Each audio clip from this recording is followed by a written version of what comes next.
2015年8月21日，中共官媒新华社发布了一则仅70多字的简短讣告。这则汪东兴逝世的讣告中提到，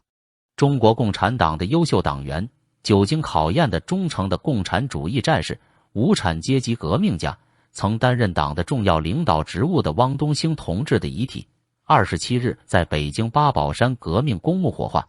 汪东兴同志因病于2015年8月21日5时28分在北京逝世，享年100岁。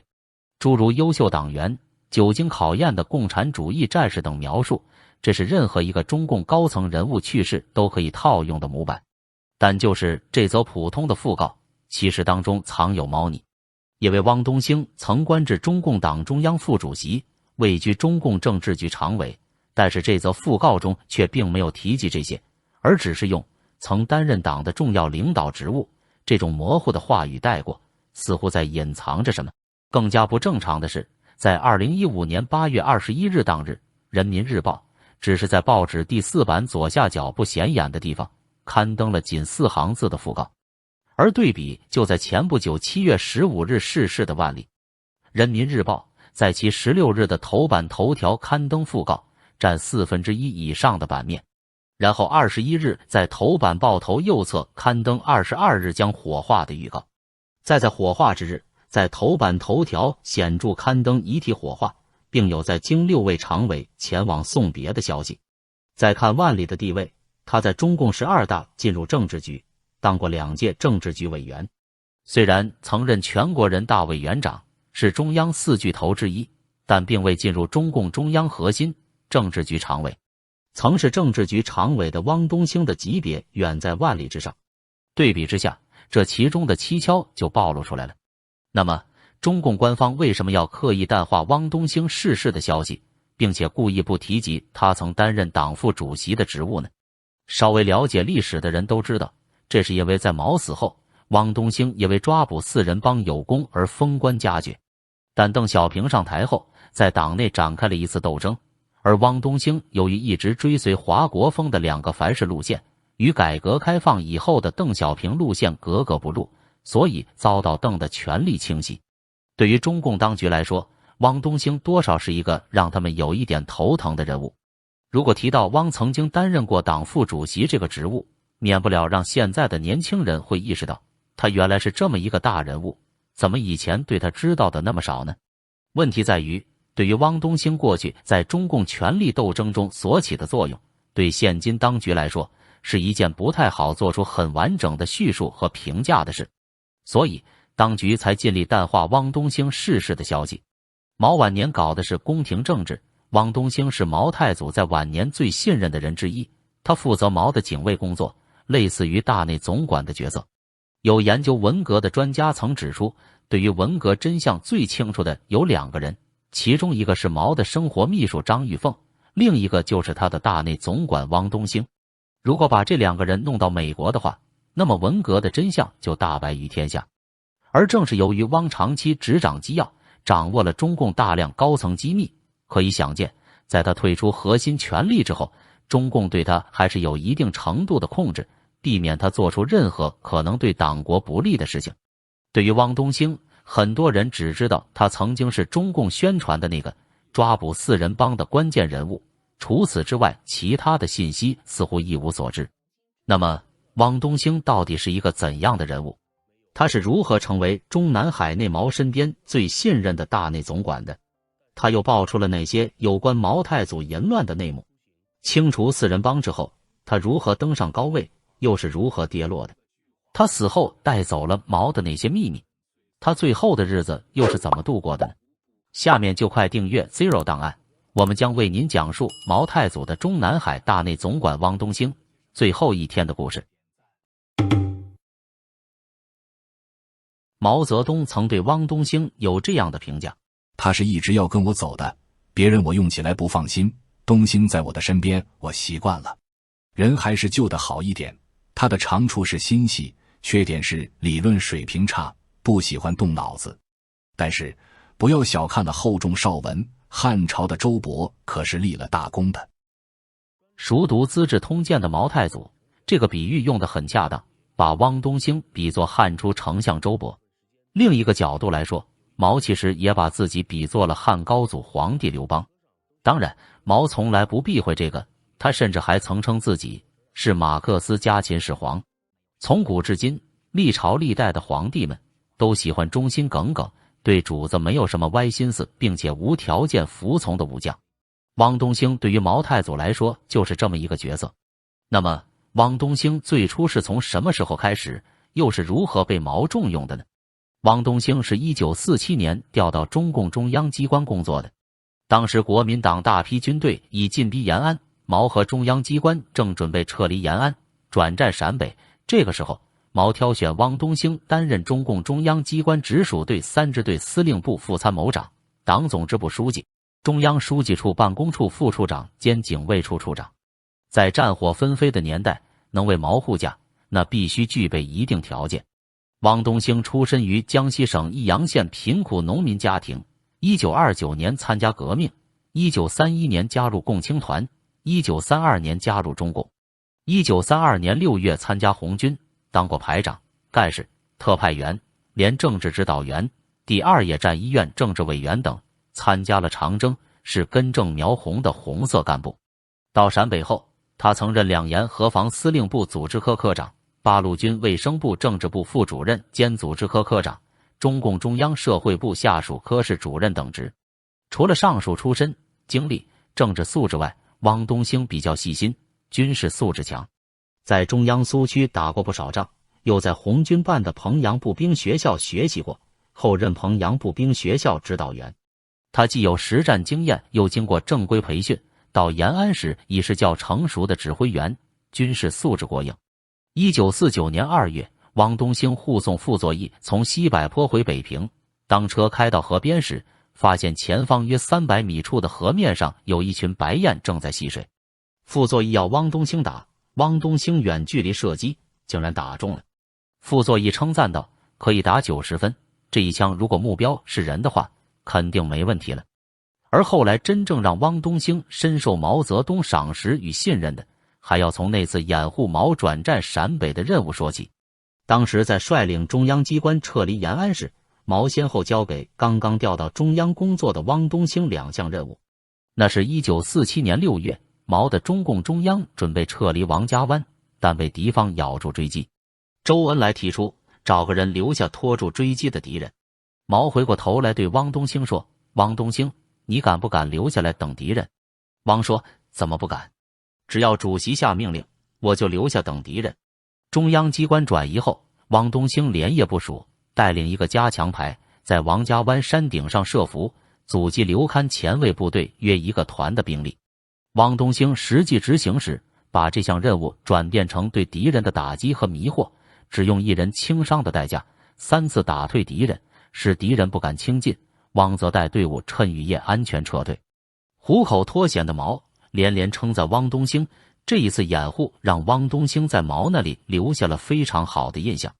另一项任务是刘戡的部队寻找中央前委机关在王家湾扑了空，从小河村向延安方向撤走时，毛泽东给汪东兴1个连的兵力，要他尾追敌人，再打一仗。毛泽东交代任务时说，这次要采取灵活机动的游击战术。汪东兴领受任务后，率1个连尾追敌人，还在高家川3个制高点，以1个连的兵力伏击敌1个营，不仅消灭大量敌人，还在被打毁的敌1辆汽车上缴获到敌人联络的密码本，派2个骑兵火速送到前卫。经此一战，毛看到汪东兴很多长处，对汪很是赏识信任。中共建政前，毛泽东进北平路上，以及后来住在香山，再到搬进中南海，都由汪东兴负责警卫工作。中共建政后，深得毛信任的汪东兴承担起了中南海中共中央机关警卫任务，负责毛的安全保卫工作。汪东兴先后被任命为中共中央书记处办公厅警卫处处长、中央办公厅警卫局局长、8341部队政治委员、中共中央办公厅主任。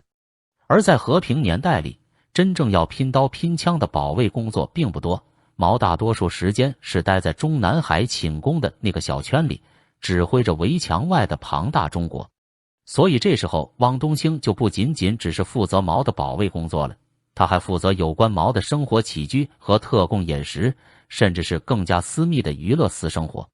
毛泽东的私人保健医生李志绥在中南海为毛服务期间与汪东兴关系密切，他在自己的回忆录中提到，数年后我才了解举办这些舞会的内幕。所谓警卫团政治处文工团是由汪东兴负责组织，其真正目的在于提供毛娱乐，并非官方所说是为了服务警卫团。文工团挑选年轻可靠的女团员作为毛的舞伴。毛此人深谙帝王之术，对于身边为他做事的人往往不会完全信任，这一点就连汪东兴也是如此。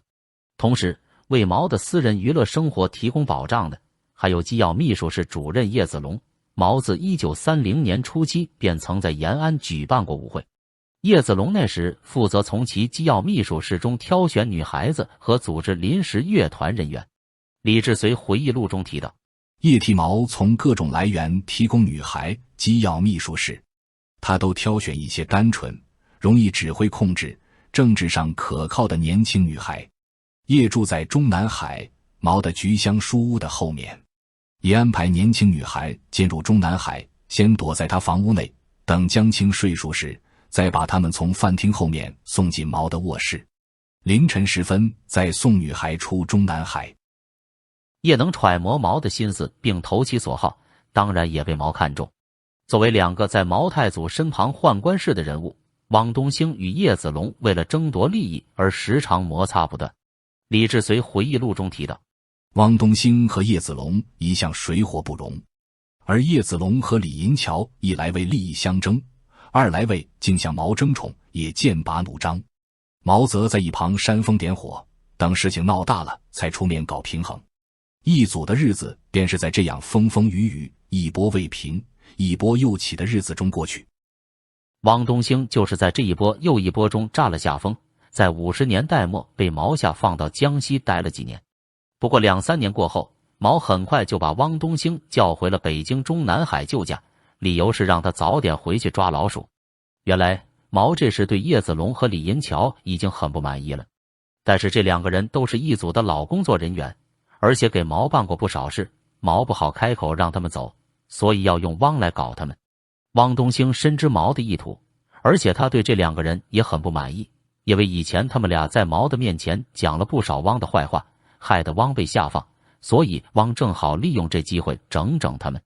这次他一回中南海，便展开整风行动。1960年的中国正处于惨烈的大饥荒之中，而这都是由毛一手发动的大跃进演变而来的。渐渐的，全国性大饥荒已经侵入了中南海的深宫诸墙。据李志绥回忆，当时每人的配粮1个月减至15斤，肉蛋已经绝迹，没有石油，连中南海内的工作人员都在挨饿，大家普遍营养不良，很多人得了水肿和肝炎。就是在这种情况下，毛也不受配粮的限制，几乎顿顿红烧肉，但他还是不可避免地知道了困难时期物资紧张的艰苦。看到身边的人个个面黄肌瘦，有的还水肿了，毛最后倒是对饥荒做了一大让步，毛开始不吃肉了。他说，大家都饿饭，我不能再吃肉了。刘少奇、周恩来知道毛不吃肉了，都向汪东兴表示担心。汪要让李志绥趁机会探望毛的口气，能不能劝毛吃肉。刚好有天上午，东北送来老虎肉和鹿肉，李志绥便借机劝毛吃一点。毛笑一笑说，你告诉汪东兴，将这些肉放在大食堂给大家吃。在饥荒中，汪东兴展开了一组整风。当时大吃大喝成风，到外地有好东西就无偿或以低价买来。饥荒横行的年头，毛身边的人可以买到一般百姓买不到的罕见奢侈品，毛料服装、丝缎和皮鞋。汪回一组后的第一项工作便是巩固权力，清除敌人，换上忠于他的人。一组此时的腐败已明显到连毛都无法坐视不顾的地步。毛每次外出到各地，各地对一组工作人员尽力招待，大家便白吃白喝，随意要东西，不给钱。汪借此展开内部整风，目标是清除他的对手叶子龙和李银桥。由于是秉承毛的旨意，所以叶子龙等人很快就被下放，汪东兴也由此报仇雪恨。大跃进后，党内矛盾加剧，毛对部分高层的警惕性增强。在这种情况下，感觉到身边危机四伏的毛，任命汪东兴为中央办公厅警卫局局长，直接掌控中南海警卫体系。在危急时刻，毛觉得还是汪东兴对自己最忠诚。1962年7000人大会后，杨尚昆因窃听指控等问题，被免去中央办公厅主任职务，调往广东。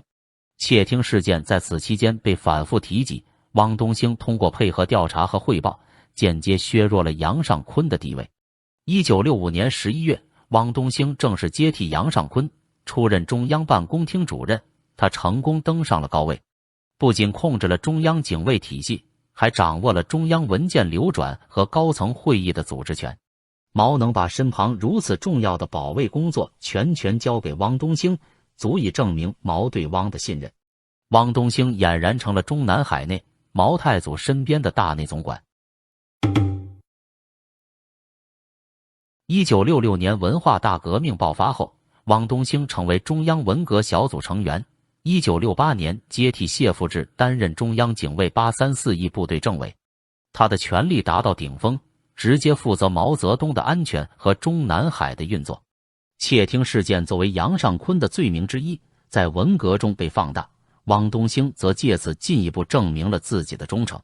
文化大革命伊始，邓小平就以刘少奇之外党内另一个最大的走资本主义道路当权派而被打倒。1967年5月，汪东兴受毛委托到中南海邓小平家里来看望他，当面转达毛的3条意见：第一，要忍，不要着急；第二，刘邓可以分开；第三，如果有事可以给他写信。邓小平对汪东兴说，外面大字报中提出的许多问题与事实不符，要求同毛主席当面谈谈。汪东兴将邓小平的要求转报给毛泽东。一天深夜，邓小平被毛的秘书徐业夫接去谈话，直到天快亮才回家。谈话中，毛询问邓小平对林彪的看法，邓没有表态。毛有点不满，但对邓仍心存一份赏识，提出刘邓可以分开。这句话他后来反复说过多次，意蕴深远。这次谈话是邓蒙难后，毛对邓小平的问题首次较为全面的表态，气氛是缓和的。毛还对邓说，以后有事情可以找汪东兴，也可以给我本人写信。这意味他要亲自过问邓的问题，不想让其他人插手。倘若让林彪、江青等人得到处置邓的权利，那他的命运肯定迥然不同。汪东兴能作为毛的私人传话筒，这也足以证明毛对他的信任。汪东兴曾在1960年10月被调回中南海后，曾对李志绥吐露心声说，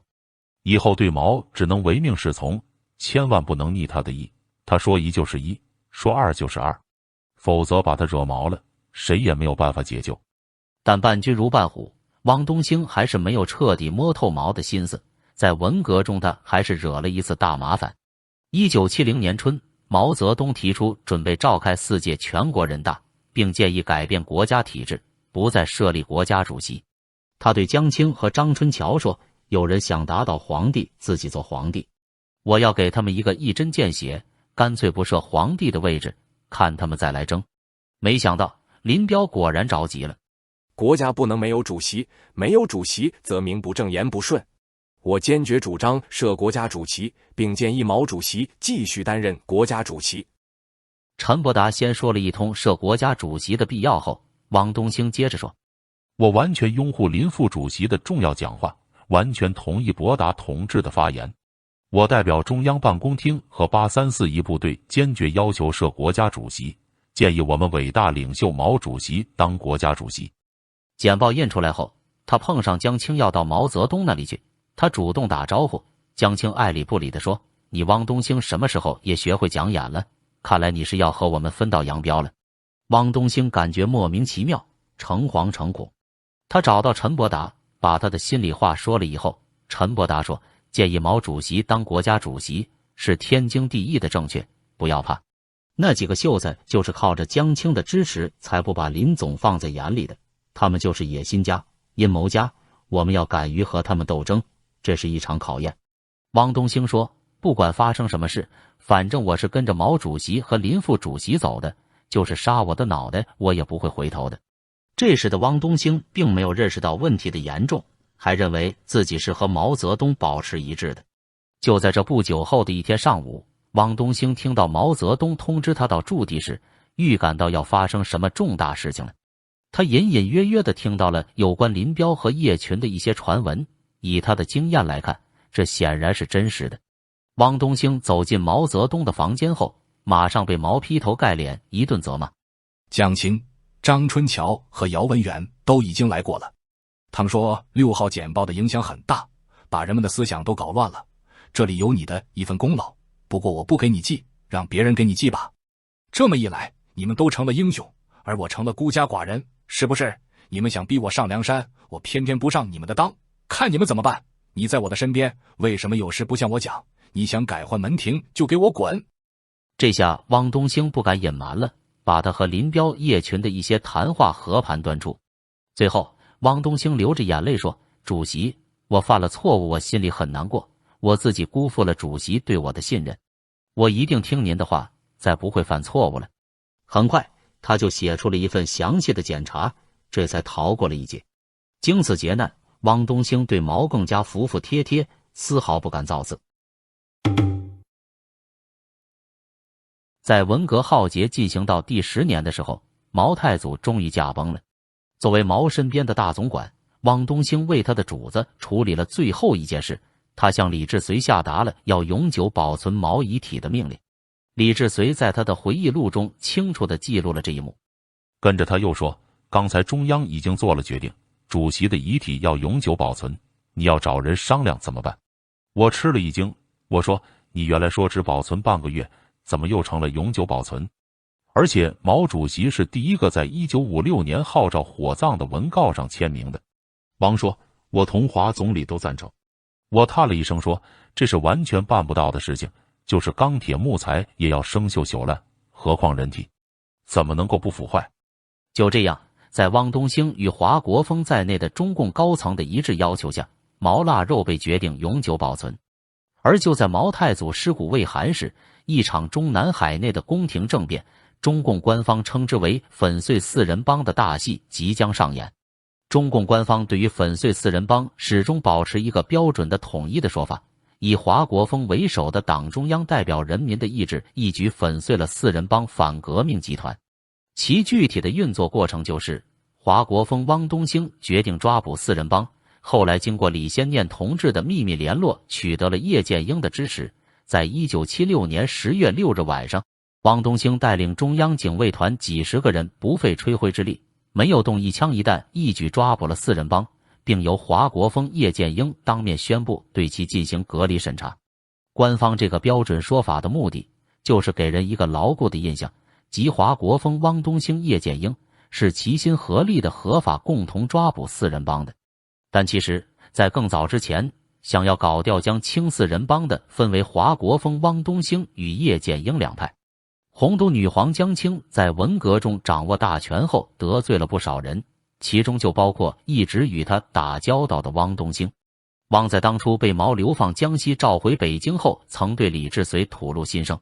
过去可上了不少江青的当，好多事都是听他听坏了。以前一直认为他是主席的夫人，听他的没有错，哪里知道主席讲了，你要是听江青的，你去给他办事，我这里不用你。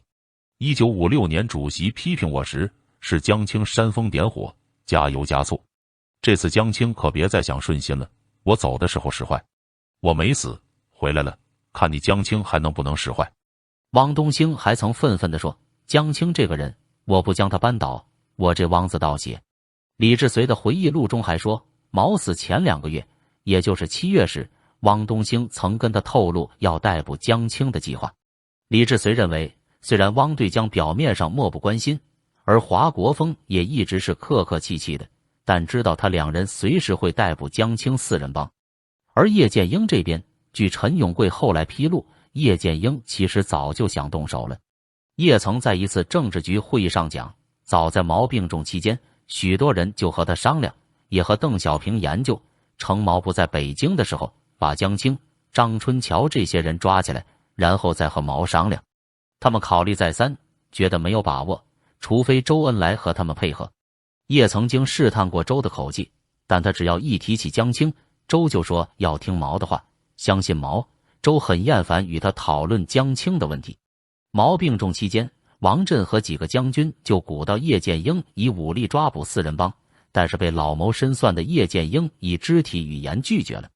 可见华国锋、汪东兴与叶剑英两派都想打掉江青，其他更多的人则是敢怒不敢言。尽管叶剑英在文革后期重新受到毛的重用，掌握军委大权，但江青集团老是打击排挤刁难叶剑英和北京军区司令员李德生。李德生是毛在1973年8月中共10大提拔上来当中共副主席的，可是在4个月后毛又后悔了，以8大军区对调的形式把李德生贬到沈阳军区做司令员，李德生失宠了。1974年9月，在毛的同意下，政治局会议数次批判为攻击李德生、许世友和韩先楚等人，迫使李德生等人违心做了检讨。从此，李德生对毛和江青产生了强烈不满，叶剑英和李德生两个人也就成了患难之交。1975年底，毛泽东号召政治局批判邓小平，叶剑英内心不同意，只是消极的应付毛泽东，并以身体不好为名请假。毛一气之下逼迫叶剑英回家养病，同时安排陈锡联主持军委工作。毛打算在自己死后让陈锡联主持军队工作，以支持保护江青、毛远新统治中国。叶剑英回家并没有闲着，他在私下小心翼翼地和各方面的军队将领保持联系，打算在毛死后立刻发动军事政变，以武力推翻江青等集团。毛去世后，李德生到北京吊唁，特意跑到玉泉山看望叶剑英。叶剑英打开收音机，以防止别人的窃听，低声地和李德生商量，以武力抓捕华国锋、汪东兴、江青等人。叶剑英认为华国锋、汪东兴是毛一手提拔的心腹，也是文革的既得利益者，也是靠迫害老干部起家的政治暴发户。江青集团的4个人就更不用说了。江青如果上台，会继续执行毛的极左路线，到时候自己更是死无葬身之地，因此必须一起打掉。李德生支持叶剑英的行动，并着手安排在沈阳军区秘密抽调800名精干的军人，荷枪实弹赶来北京，和其他部队准备攻打中南海的中央警卫团。后来在玉泉山会议室中，王震一锤定音，抓捕4人帮。而就在这个关键时刻，平时不来往的李先念突然联系叶剑英，转达了华国锋、汪东兴想和叶剑英联手打掉江青集团的想法。叶剑英和几个心腹商量后认为，应该联合华国锋、汪东兴共同打掉江青集团。因为华国锋是中央第1副主席，可以加大此次行动的合法性，使这次政变占有道义上的制高点，对党内党外都好有个交代。另外，利用汪东兴的警卫团实施这次行动，可以以最小的代价取得最大的胜利，甚至能不流一滴血。叶剑英决定和华国锋、汪东兴联手，立刻进行抓捕行动。具体的行动细节由汪东兴制定和实施，叶剑英派出几个贴身警卫员去中南海现场参与并监督中央警卫团的行动。为了以防万一，叶剑英命令部队荷枪实弹埋伏在中南海周围，沈阳军区等1000名军人紧握手枪，蹲在中南海地下通道中，准备汪东兴一旦变卦就冲进中南海，消灭中央警卫团，打死华国锋、汪东兴和江青集团。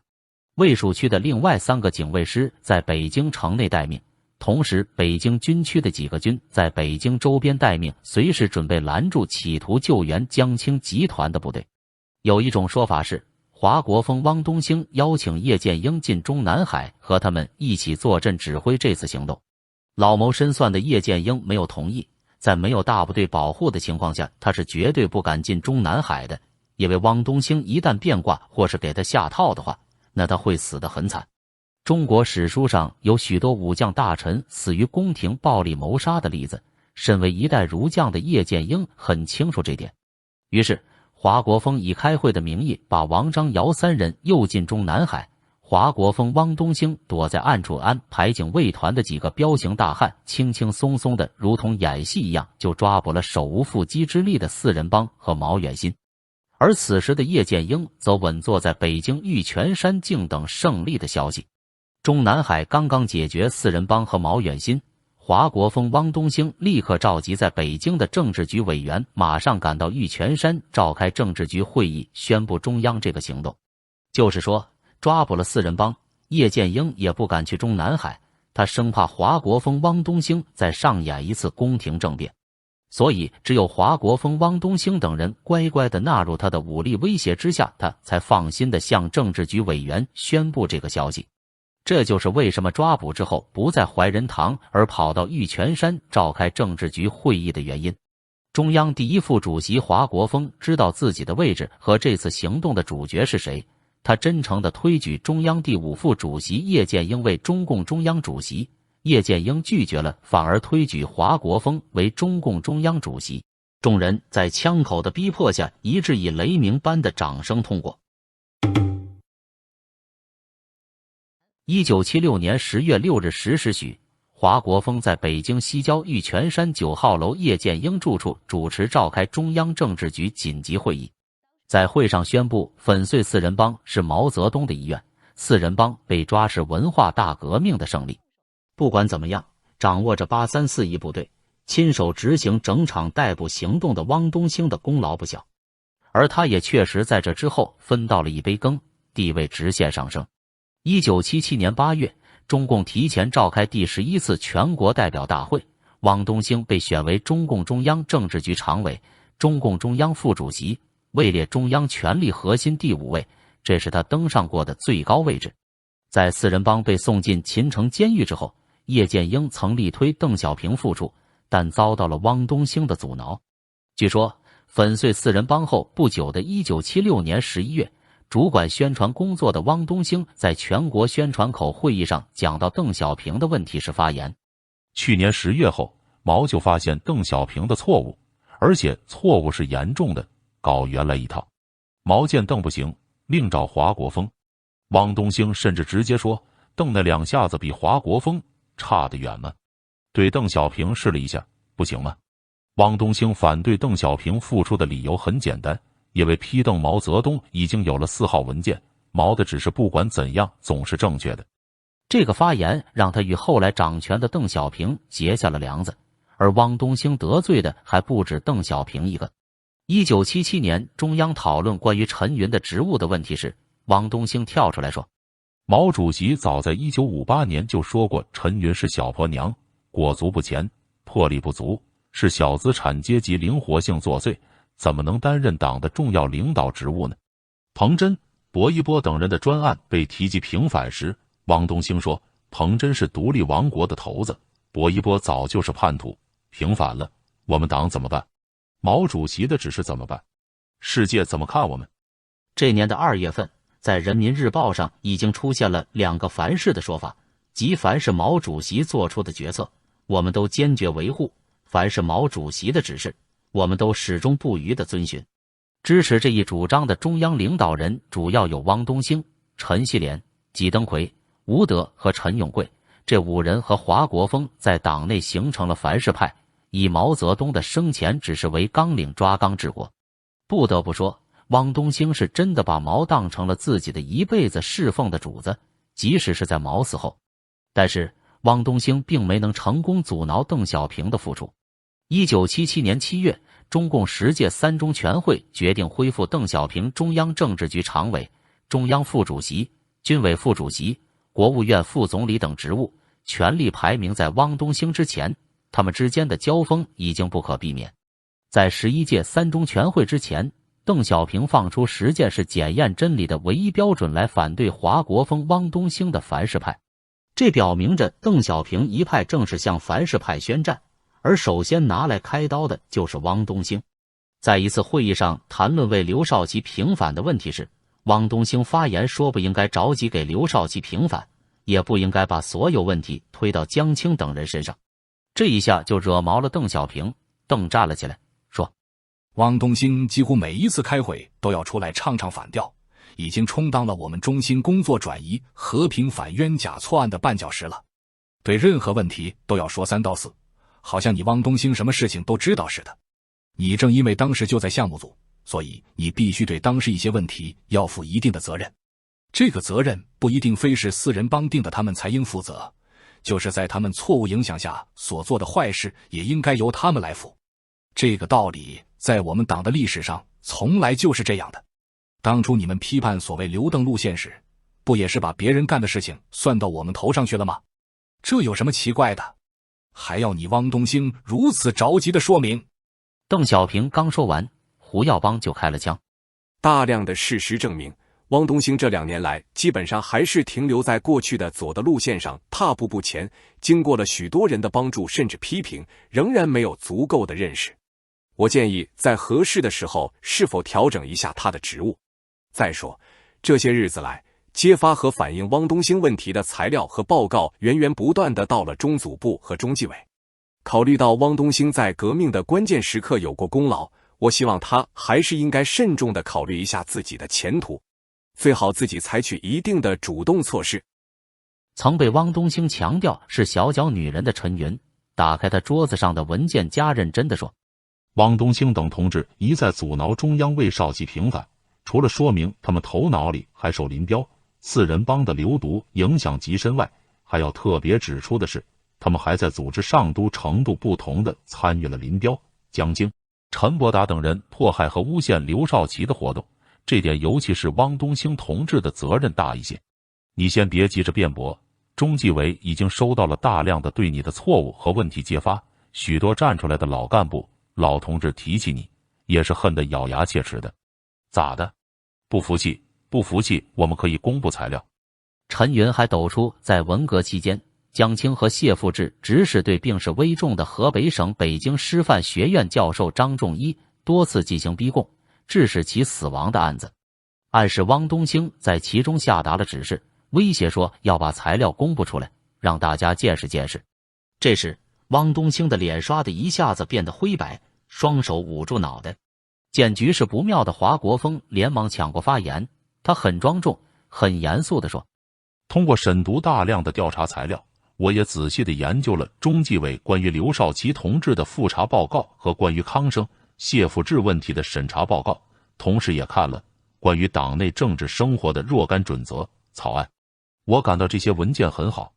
过去我不了解中央的情况，1974年以前我一直在湖南工作，在基层对中央的斗争可以说根本不了解情况。我个人也根本不和谢富治啊、康生呀、江青呀这些人接触，除了工作上的关系外，我和他们没来往。叶剑英会心一笑说：我们这些都清楚，当时你也是走资派的嫌疑吗？华国锋点着头说：文化大革命刚开始的时候，也有群众和干部给我贴大字报，说我是刘邓的孝子贤孙吗？华国锋把自己从批判的对象中摘除出去。邓小平、李先念、陈云都哈哈大笑，会议室的气氛立刻轻松下来，但汪东兴的脸色却更加难看了。这时的汪东兴意识到，与其让别人把自己赶出去，不如自己主动一些。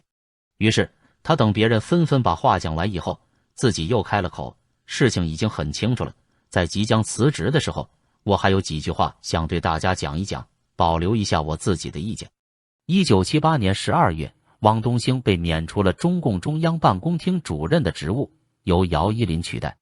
胡耀邦取代其担任毛泽东选集编辑委员会主任，杨德忠则取代担任警卫部队834部队政治委员。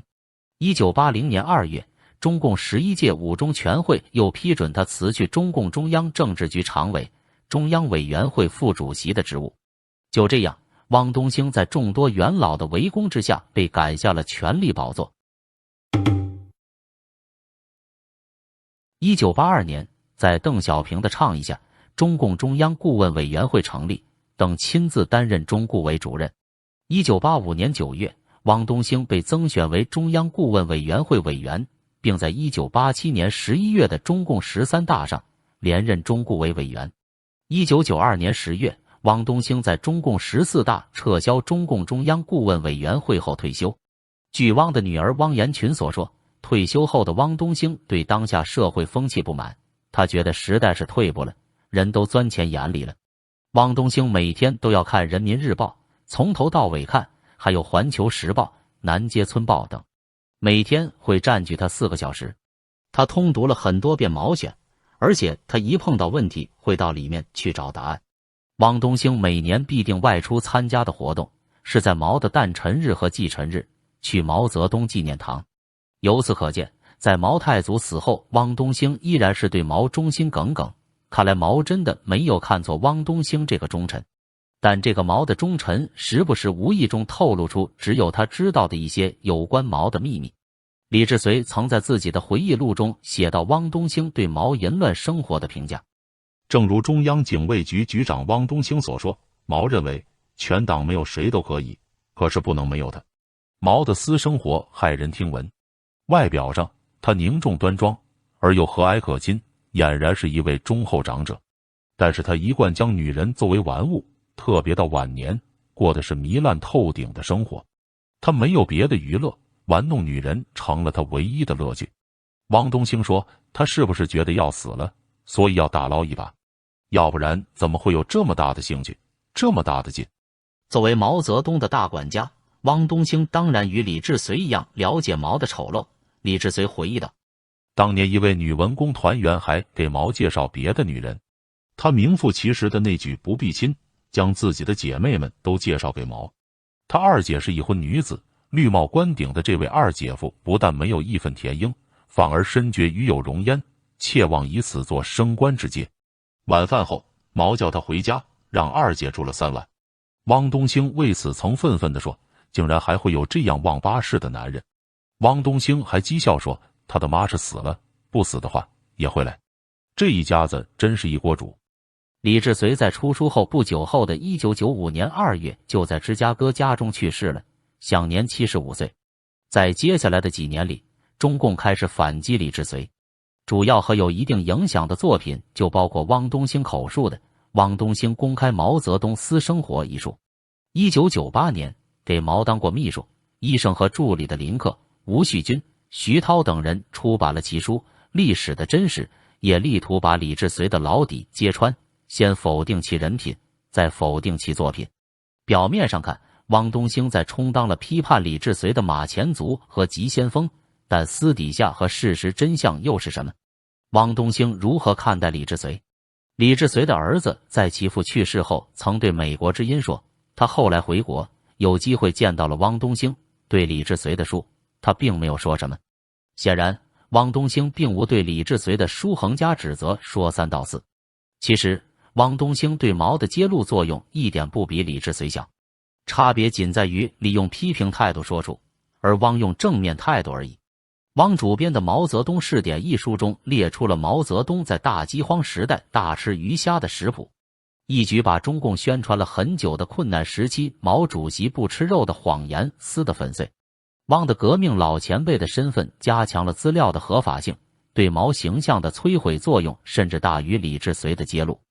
汪东兴于2015年8月21日病逝。官方在通告里称，1976年10月，汪东兴支持华国锋、叶剑英拘捕4人帮行动，其以中共中央办公厅主任兼中央警卫局局长的身份，率领834一部队具体实施了拘捕行动。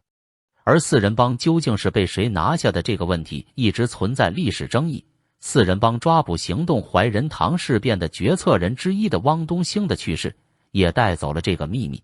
然而他的去世带走他在毛身边时期的秘密远不止一个，还有当年的田家英之死。田家英曾说，有朝一日如果离开中南海，他要对毛说3句话：一是能治天下，不能治左右；二是不要100年之后有人议论；三是听不得批评，别人很难进言。这3句话确实很厉害，对毛泽东的形象与威信有着颠覆性的作用。党史文件一直宣称，毛的政治秘书田家英是1966年5月自杀身亡的，